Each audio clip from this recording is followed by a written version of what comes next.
નમસ્કાર દર્શક મિત્રો, હું નીતિન પટેલ. તમે જોઈ રહ્યા છો સમાચાર મેં આગ્યો ન્યૂઝ. હવે જોઈએ આજના સમાચાર.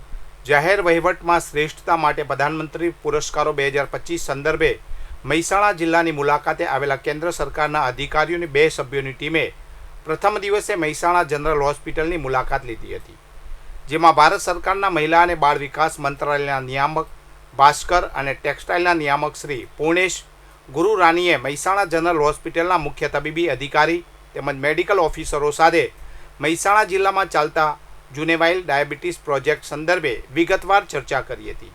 આ મુલાકાત દરમિયાન જિલ્લા વિકાસ અધિકારી ડૉક્ટર હસરત જૈસ્મીન ઉપસ્થિત રહ્યા હતા. કેન્દ્ર સરકારના અધિકારીઓએ મહેસાણા જનરલ હોસ્પિટલમાં જુવેનાઇલ ડાયાબિટીસ ધરાવતા બાળકોને આપવામાં આવતી સારવાર તેમજ તેમના માટે કરવામાં આવતી વિવિધ વ્યવસ્થાઓ અંગે વિસ્તૃત જાણકારી મેળવી હતી. આ મુલાકાત દરમિયાન ઇન્ચાર્જ મુખ્ય જિલ્લા આરોગ્ય અધિકારી પ્રાંત અધિકારી અમિત ચૌધરી અને વડનગર મામલતદાર હિતેન્દ્ર પુરોહિત, તાલુકા હેલ્થ ઓફિસર તેમજ આરોગ્ય વિભાગના અધિકારી કર્મચારીઓ ઉપસ્થિત રહ્યા હતા. અમદાવાદના ડોક્ટર સાથે મહેસાણા હાઈવે પર ખેલાયો હની ટ્રેપનો ખતરનાક ખેલ. ફેસબુક પર મિત્રતા કરી પાલનપુર બોલાવ્યા અને પછી 10 લાખની ખંડણી માટે કર્યું અપહરણ. જોકે મહેસાણા તાલુકા પોલીસની સતર્કતાએ આરોપીઓના મનસૂબા પર પાણી ફેરવી દીધું. ઘટનાની વિગતો મુજબ અમદાવાદના એક હોમિયોપેથિક ડોક્ટરને પાલનપુરની આરતી ચૌહાણ નામની યુવતીએ સોશિયલ મીડિયા દ્વારા જાળમાં ફસાવ્યા હતા. ગત 12 માર્ચે મુલાકાત બાદ આરોપી યુવતીએ મહેસાણા જવાનું બહાનું કરી ડોક્ટરની ગાડીમાં સાથે નીકળી હતી, પરંતુ મોટી દાવના પાટિયા પાસે અસલી ખેલ શરૂ થયો. યુવતીએ તબિયત બગડવાનું નાટક કરી ગાડી ઊભી રખાવી અને પૂર્વ આયોજિત કાવતરા મુજબ તેને 6 સાગીરાતો તૂટી પડ્યા.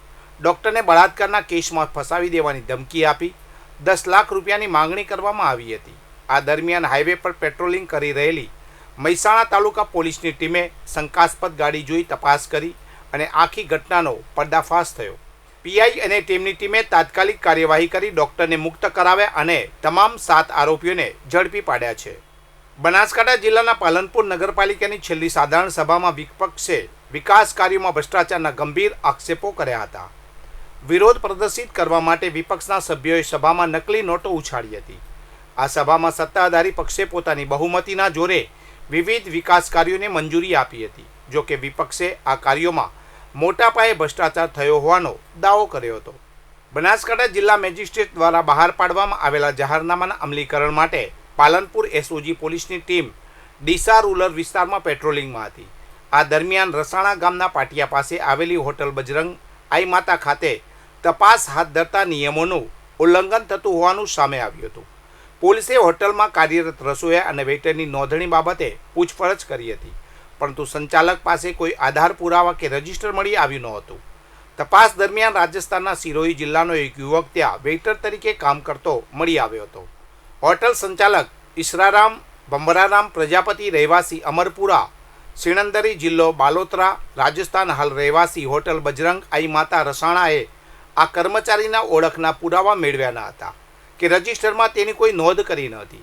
આ નિયમનું ઉલ્લંઘન કરવા બદલ ઈશરારામ પ્રજાપતિ વિરુદ્ધ ભારતીય ન્યાય સંહિતા 2023ની કલમ 223 મુજબ ડીસા રૂરલ પોલીસ સ્ટેશનમાં ગુનો નોંધી કાયદેસરની કાર્યવાહી હાથ ધરવામાં આવી છે. પાટણ નગરપાલિકાએ હાંસાપુર સીમા ગૌચરની જમીન પર ચાલતા ગેરકાયદેસર પાણીના પ્લાન્ટને સીલ કર્યો છે. આ પ્લાન્ટ નગરપાલિકાની પાણીની ટાંકીમાંથી સીધું ગેરકાયદેસર કનેક્શન મેળવીને ચલાવવામાં આવતો હતો.